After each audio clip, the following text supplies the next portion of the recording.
आप सभी को पता है आज हमारी सुप्रीम कोर्ट में सुनवाई थी, जिसमें बीएड चयनितों को आज हमारे वकील डॉक्टर अभिषेक मनु सिंघवी जी ने बिल्कुल सेव कर दिया है। आज से पूरे भारत देश के चाहे किसी भी प्रदेश में चयनित हों, उनको बिल्कुल सुरक्षित कर दिया है। यानी कि अगर देवेश शर्मा का जजमेंट लागू होगा तो 11/8/2023 से लागू होगा।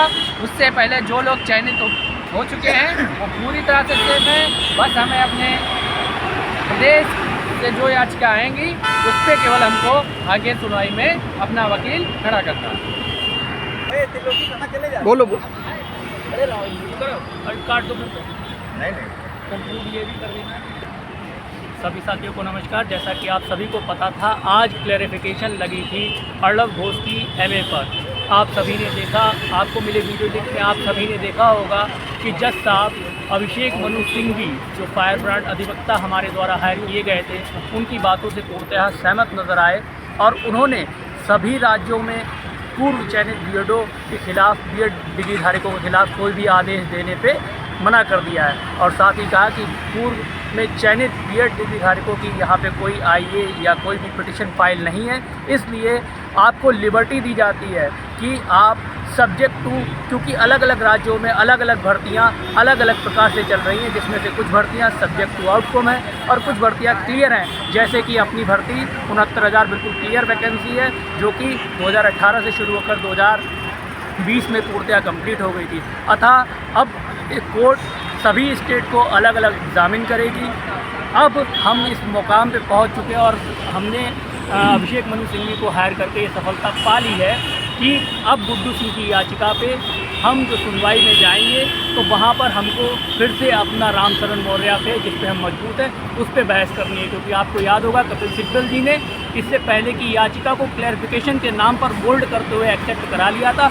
यहाँ पे हम क्लैरिफिकेशन में जो पाने आए थे वो हमने पा लिया है। आप ऐसे ही हमारा साथ देते रहे। संयुक्त बीएड लीगल टीम अपने प्रयासों में निरंतर लगी हुई है और सफलता हमें मिलेगी। धन्यवाद साथियों, आखिर में आप लोगों से यही मेरी गुजारिश है, प्रदेश की जो भी या किसी अन्य प्रदेश की जो भी टीम अच्छे से वर्क करे, आप उसको सहयोग करिए।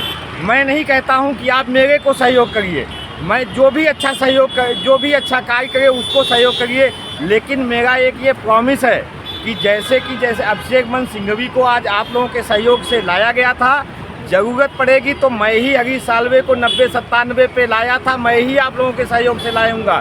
लेकिन किसी भी ऐसे व्यक्ति को सहयोग ना करो जो लोगों को गुमराह कर रहा हो, जो फालतू की आइए डाल करके केस को जो है और लंबा कर रहा हो, जो या प्रदेश की जनता को बेवकूफ़ बना रहा है। नौकरी मेरी भी है, नौकरी आपकी भी है, नौकरी उसकी भी है। इसलिए भविष्य को देखते हुए आप सभी को कार्य करना है और क्या करना है टीम आपको समय समय पे बताती रहेगी।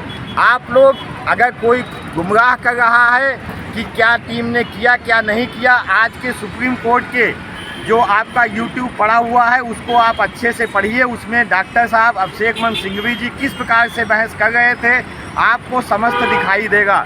ये सिंघवी साहब की ही देन है कि आज बीएड की विजय हो गई है। और जो लोग कह रहे हैं कि शिक्षा मित्रों की विजय हुई है, जो चिल्ला रहे हैं कि बीटीसी की विजय हुई है, भविष्य बताएगा। भविष्य में उनके लिए मैं लकीर लिख दूंगा कि ये विजय किसकी है। भविष्य ये बताएगा कि ये जीत किसकी हुई है। भविष्य ये बताएगा कि नौकरी कौन पाया है। भविष्य ये भी बताएगा कि नौकरी कौन कर रहा है, नौकरी कौन करेगा। इसी के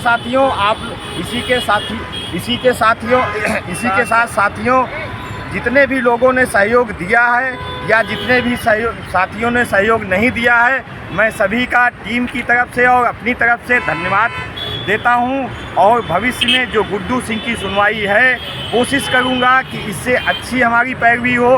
क्योंकि जो ये सुनवाई हुई इसमें सिर्फ हमें 2 दिन का समय मिला था। थोड़ी गलतियां हो सकती हैं, लेकिन मैंने कोई भी गलती, कोशिश की कोई गलती ना हो और भविष्य में इस प्रकार की कोई भी गलतियां होंगी भी नहीं। क्योंकि मैं भी इसी नौकरी से सुरक्षित हूं, मेरा भी परिवार इसी से चलता है। नमस्कार साथियों।